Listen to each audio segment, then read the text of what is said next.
ምስራቅ አማራ ላይ አምባሰል ተራሮችን ጨምሮ እስከ ከዳሞትና ከጮቄን ይዘህ አጠቃላይ አማራ ከፍተኛ ተራራማ አካባቢዎች ላይ መጠነ ሰፊ ውጊያዎች እየተደረጉ ነው ያሉት።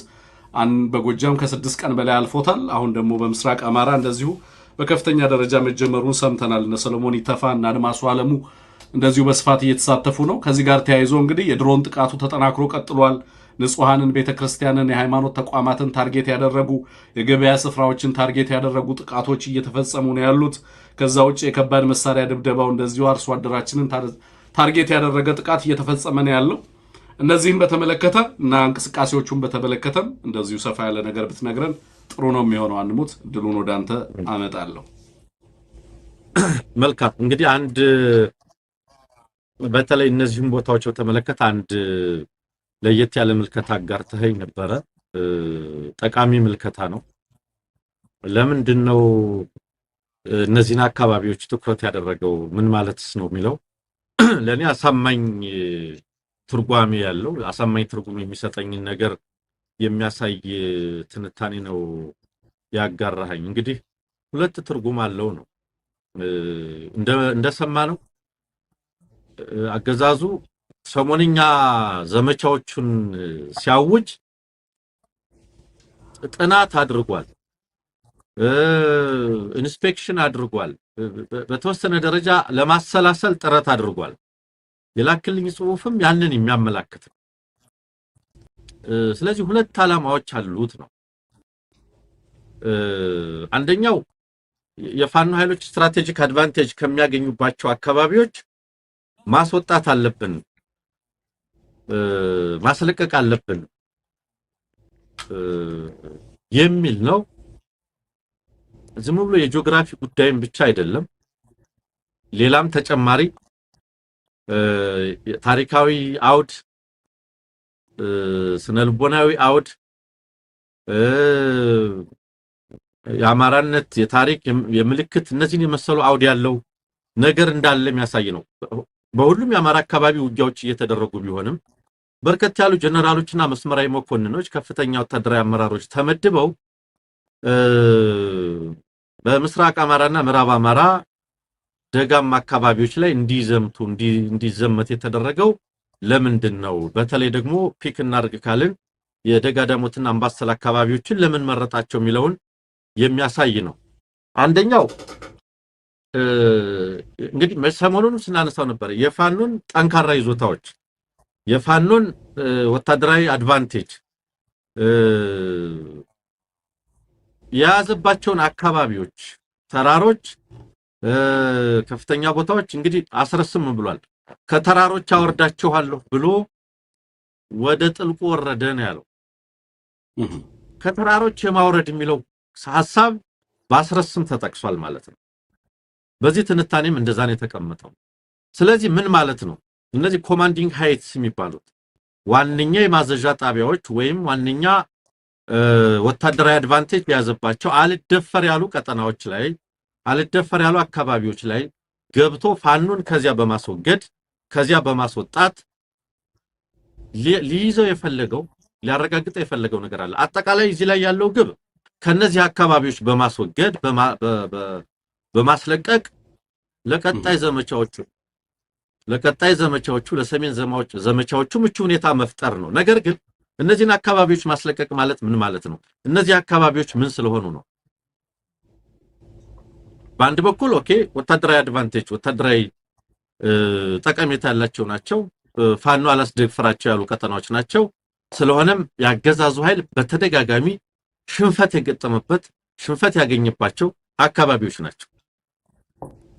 እነዚህን አካባቢዎች ማስለቀቅ ማለት ጠንካራ ይዞታዎችን ማስለቀቅ፣ ከመሰረቱ መንቀል፣ ማዕከሉን መበተን፣ የስበት ማዕከሉን መበተን አድርጎ ያሰበው ነው በአንድ በኩል። በሌላ በኩል ግን የላክልኝ ጽሁፍ የሚያሳየው ታሪካዊ ትርጉሙን ማሳጣት፣ አሁን ያለውን የፋኖን ትግል ኮዝ ምክንያት የህዝብ ተቀባይነት መንፈግ የሚል ነው። የሌላ ጦርነት ቅድመ ሁኔታ ማድረግና የፋኖን ኮማንዲንግ ሃይትስ ወይም ዋንኛ ማዘዣ ጣቢያዎች መቆጣጠር ብቻ ሳይሆን የናሬቲቭ ሴንተሩን መምታት ነው። የፋኖን የትርክት ማዕከል መምታት ነው የሚለው። ምን ማለት ነው የትርክት ማዕከል ማለት? ለምሳሌ ደጋዳሞትና አካባቢው ባለፉት 3 ዓመታት የዚህ አገዛዝ ሽንፈት የድል አድራጊነት ከፍተኛ ምልክት ነው። በዚህ ትግል ውስጥ የፋኖ ድል አድራጊነት ትርክት ከሚጠቀስባቸው አካባቢዎች መካከል በብዙ የአማራ አካባቢዎች እጅግ በርካታ አስደናቂ ድሎች እንደተገኙ ይታወቃል። ግን አንዳንድ አካባቢ ሲምቦሊክ ይሆናል፣ ትርጉም ይኖረዋል። ከነዚህ አካባቢዎች መካከል ደጋዳሞት አካባቢ በተደጋጋሚ ብዙ ሽንፈት አገዛዙ ያስተናገደበት አካባቢ ስለሆነ ያንን ትርክት መስበር ነው። ወደ አምባሰል ሲመጣ ደግሞ ምንድነው የሚለው ጽሁፍህ? ታሪካዊ ከማንነት የሚተሳሰር ታሪካዊ ትርክቱን የመስበር ነው። የአምባሰል አካባቢን ታሪካዊ ሁኔታ ሲያነሳ የሰለሞናዊ ዳይናስቲ የነገስታቱ መከወኛ አካባቢ እንደሆነ የጠቅሳል የላክል ትንታኔ።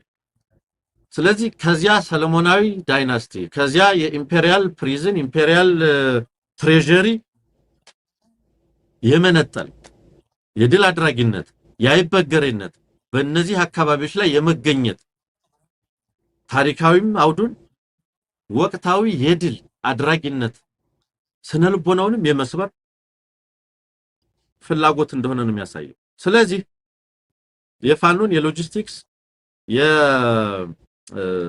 የድል አድራጊነት ያንን የመሰሉ ኮሪደሮችን የመንጠቅ ፍላጎት መሆኑን የሚያሳይ ነው። እነዚህን በማድረግ ሊያሳካ የፈለገው ምንድነው? ፋኖ እነዚህን የመሰሉ አካባቢዎችን ካጣ ከህዝብ ድጋፉ ከፖፑላር ከሂስቶሪክ ፖፑላር ናሬቲቭ መነጠል አሁን ያለው በደጋዳሞት አካባቢ ለምሳሌ ከድል አድራጊነት ጋር የተያዘው ናሬቲቭ፣ አምባሰል አካባቢ ከታሪክም ጋር የሚያዘው ናሬቲቭ፣ እሱን ናሬቲቭ ወይም ትርክት የመስበር ፍላጎት ይዞ ከነዚህ አካባቢዎች ካስነሳ ነው ዋነኛ ፓወር ሴንተሩን ፋኖ ያጣል። እነዚህም ፓወር ሴንተሮች ካጣ ደግሞ የህዝብ ተቀባይነቱን ያጣል። ለቀጣይ ዘመቻዎች ለቀጣይ የሰሜን መደላድል የሰሜን ውጊያ መደላድል ፈጥራለሁ በትርክት ሰብረዋለሁ የሚል መሰረታዊ ዓላማ ይዞ እንደተነሳ የሚያሳይ ነገር ነው የተረዳሁትኝ። በእርግጥ በሁለቱ ተራሮች በእነዚህ ተራሮች ላይ ብቻ የሚያተኩር አይደለም፣ ሌሎችም አካባቢዎች ላይ እንዲህ አይነት ፍላጎቶች እንዳሉት ያሳያል። ነገር ግን በሁሉም የአማራ አካባቢዎች በብዙዎቹ ተራሮች በብዙዎቹ ሸለቆችና ገደሎች ይህ አገዛዝ በርካታ ሽንፈትን ያስተናገደበት እንደሆነ የሚታወስ ነው ልል ፈልጌ ነው። ያ እንዳልከው አንሙት መጠነ ሰፊ የሆነ ሰራዊት ነው በእነዚህ አካባቢዎች ላይ እያንቀሳቀሰ ያለው።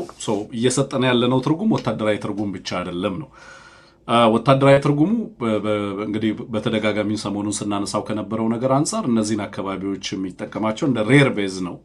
በቀጣይ ለሚወስዳቸው ወታደራዊ አማራጮች እነዚህን አካባቢዎች እንደ ሳፕላይ እና ሎጂስቲክ ላይን አድርጎ ያንን አካባቢ ሴኪዩር ማድረግ አስፈላጊ እንደሆነ ያምናል።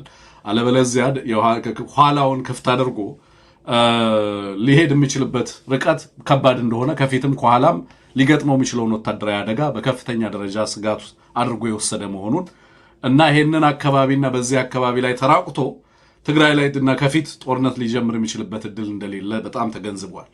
በዚህ ምክንያት እነዚህን አካባቢዎች ሴኪዩር ለማድረግ ከወታደራዊ ጠቀሜታቸው አንፃር በስፋት የቃኛቸው መሆናቸውን እንመለከታለን። ሌላው ሲምቦሊክ ነው። ቀድማ አንሙት ሲል የነበረው ነገር የአማራ ትግል አይበገሬነት የጽናት ተምሳሌት የሆኑ አካባቢዎች ናቸው እነዚህ አካባቢዎች። ሌላው ታሪካዊ ሚናቸውን የነ አምባሰልና አምባግሸን ጨምሮ ዳሞትንና ሌሎችንም አካባቢዎች ላይ ብትወስዷቸው እነዚህ አካባቢዎች ሌሎችም የአማራ አካባቢዎች ከፍተኛ ታሪካዊ ጠቀሜታ ያላቸው በወታደራዊ ትርጉማቸውም ወታደራዊና ታሪካዊ ትርጉማቸውም ከፍተኛ የሆነ የዚህ ማህበረሰብ የማይሰበር ስፒሪት ዘመን ተሻጋሪ የሆነ የነጻነት ተምሳሌት የሚንጸባረቅባቸው የህዝቡ አይደፈሬነት አይበገሬነት ዛሬም ድረስ ያው ሆኖ ምስክር የሆኑባቸው አካባቢዎች ናቸው። እነዚህን አካባቢዎች በመስበር አማራንና የአማራን ሲምቦል ያልገዛም ባይነት ሲምቦል ለመድፈቅ የሚደረጉ ጥረቶች መሆኑን መገንዘብ ያስፈልጋል ማለት ነው። እነዚህን አካባቢዎች ሲወር ዝም ብሎ እየወረረ አይደለም። በተደጋጋሚ ሽንፈት ያስተናገደባቸው አካባቢዎች ናቸው። በነገራችን ላይ ከነዚህ አካባቢዎች የሚወጣበትንም አግባብ አብረን የምናየው ነው የሚሆነው። በእርግጠኝነት የምነግራችሁ ነገር ከነዚህ አካባቢዎች የሚሄድበት መንገድ ዲስግሬስፉል ነው የሚሆነው ለብልጽግና እና ለሰራዊቱ። ምናልባትም ሰራዊቱ እዛው የሚበተንበት ሁኔታ ሊፈጠር የሚችልበት እድል ከፍተኛ ነው። ምክንያቱም እዛ አካባቢ ላይ ያለውን ወታደራዊ እንትን ለረጅም ጊዜ ስናነሳው የነበረውም ነው። እነሱም ያውቁታል። አሁን በገቡባቸው አማራጮች ሁሉንም ኃይላቸውን አንድ ቦታ ላይ ለምሳሌ ዛሬ ሲሰማ ከ15 ከ20 ሺህ ሰራዊት ብቻ ነው አንድ ጀነራል እያንቀሳቀሰ እንዲሄድ የተደረገው። ሌሎቹም እንደዚሁ ተጨማሪ ሚሊሻ፣ አድማ ብተና፣ ጥምር ጦር የሚባሉ እነዚህን ሁሉ አንድ ላይ አቀናጅቶ ነው ጥረት ወደ እነዚህን አካባቢ አይደፈር የሚባሉ አካባቢዎች ላይ ለመግባት ጥረት እያደረገ ያለው ማለት ነው። ሶ የቀጣይ ጦርነቱ ሂደት አካል ኦልሬዲ ቀጣይ ጦርነት ሁልጊዜም እንደ ሎጂካል ኔክስት ስቴፕ አድርገን ስለምናወራው እንጂ ለኔ ቀጣይ የሚባል ጦርነት የለም። ኦልሬዲ ቀጣይ የሚባለውን ጦርነት አብይ አህመድ ኩርሙክ ላይ እየተዋጋው ነው። አብይ አህመድ አማራ ላይ እየተዋጋው ነው። ቀጠናው ላይ የሚዋጋቸው ጦርነቶች አካል አድርጎ ነው እየተዋጋቸው ያለው የሚለውን ነገር በደንብ መገንዘብ ያስፈልጋል የምለው ለዛ ነው። ሶ በተለየ ሁኔታ ሌላ ትርክት ልንሰጣቸው ማንችላቸው ቀጠናው ላይ ከሚደረጉ ጦርነቶች አንጻር ተለይተው ተነጥለው ሊታዩ የማይችሉ መሆናቸውን መገንዘብ ያስፈልጋል። የመሳሪያ አጠቃቀሙ ንጹሃንን ታርጌት የሚያደርግበት አጠቃላይ ህዝቡ ላይ ያወጀው ጦርነት መጠነ ሰፊ ጦርነት አካላት ተደርጎ ሊወሰድ የሚገባው መሆኑን መገንዘብ ያስፈልጋል። ሶ አሁን አማራን ሲደበድብ ትግራይ ላይ በቀጣይ ለመደብደብ የሚያስችለውን ሂደት እንዲፈጽምለት የሚያስችለውን እድል እንዲያስገኝለት እያደረገው እንደሆነ መገንዘብ ያስፈልጋል። በቀጣይ በሌሎች ቀጠና ላይ ባሉ ሀገራት በሌሎች ህዝቦች ላይ ሊወስድ የሚችላቸውን ወታደራዊ እርምጃዎች እንዲወስድ እድሉን እንዲፈጥርለት ለማድረግ እያደረገ ያለው መጠነ ሰፊ ጥቃት መሆኑን መገንዘብ ያስፈልጋል ለማለት ነው። አንሙት የአየር ኃይሉ ከዚህ ጋር ተያይዞ እንደዚሁ ሰሞኑን እንግዲህ በትግራይና በአገዛዙ መካከል እየጨመረ የመጣውን ውጥረት ተከትሎ አየር ኃይሉም እንደዚሁ በተጠንቀቅ እንዲቆም ታዟል። አንሙት የአየር ኃይሉን በተመለከተና ሊደርስ የሚችለውን ጥቃት በተመለከተ በትግራይ በኩል ትናንትናና ከትናንት ወዲያ ሲነሱ የነበሩ ነገሮች አሉ። በእነዚህ መሃል ነው እንግዲህ አምባሳደር ማሲንጋ ተመልሶ ወደ ትግራይ ወደ መቀሌ ሄዶ ደብረጽዮንን እንደሚያገኝ እየተነገረ ያለው አንሙት እና አብይ አህመድ በዚህ ደብረጽዮንን በማግኘት ውስጥ ያለው ካልኩሌሽን ምንድን ነው ማግኘት የሚፈልገው የጦርነቱን እና በቀጣይ ሊጀመሩ ይችላሉ ተብለው የሚታሰቡ እንቅስቃሴዎችን ጊዜ ለመግዛት ዲሌይ ለማድረግ እነዚህን ዲፕሎማቲክ እንትኑ አማራጮች እንደ ኢንስትሩመንት እየተጠቀመ ነው። የአብይ አህመድ ምንድነው በእነዚህ ውስጥ ሊያተርፍ የሚፈልገው? እሱ በማይሄድባቸው የሀገሪቱ አካባቢዎች ላይ የሌሎች ሀገራትን አምባሳደር በየዕለቱ ጉዳያቸው ያስኪመስል ድረስ በኢትዮጵያ የተገኙበት ምክንያት አምባሳደሩ በዚህ ጦርነት ውስጥ የብሮከር ሆነው እንዲያገለግሉ የተመደቡ እስኪመስል ድረስ ቀጥታ በየዕለቱ በሁለት ቀን አንዴ በሶስት ቀን አንዴ ወደዛ አካባቢ ሲመላለሱ እየተመለከትን ያለ ነውና ምንድነው በዚህ ሂደት ውስጥ ማግኘት የሚፈልገው? ማሳድ ጳውሎስ ካይሮ ላይ ከኤርትራ ጋር ከግብጽ ጋር ከሶማሊያ ጋር ከሌሎችም ኃይሎች ጋር ንግግር ለማድረግ ጥረት ያደርግ ነበር የነበረው።